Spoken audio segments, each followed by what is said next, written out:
It's time to stop the bleeding and start the recovery. 5 years ago today, I was scheduled to talk to the Forsyth County Democratic women about why it would not be in America's best interest to invade Iraq. Unfortunately, President Bush launched that invasion the night before. 5 weeks earlier, I had sponsored the resolution opposing that war, adopted unanimously by the NC Democratic Party State Executive Committee on February 8, 2003. We were the first state Democratic Party in the nation to take that formal action, and we were encouraged. The tide of public opinion was with us against an unnecessary and destructive war. Yet, by mid-March, it was clear that George W. Bush was determined to have his war, and he did. There is no satisfaction today in seeing all the dire predictions come to pass. Tens of thousands of lives have been lost unnecessarily, with more deaths, Americans, allies, and Iraqis continuing every week.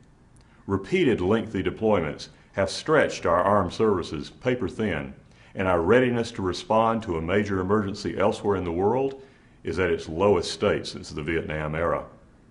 The cascading effects of an ill-advised and unjustified war have undermined our influence and credibility as a nation around the world.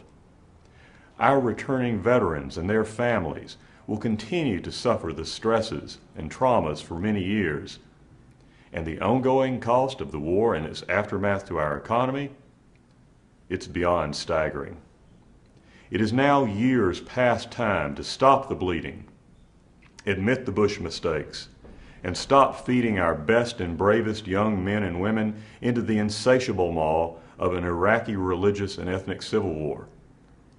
Next year, we will have a new president and Congress, and I pray that they will have the wisdom and moral courage to bring this madness to an end. As North Carolina's Lieutenant Governor, I will share the responsibility in our state to support our veterans, our National Guard and Reserve, our active duty military personnel, and our communities who rely on our bases here. I pledge to see that we honor their sacrifices and our commitments to them.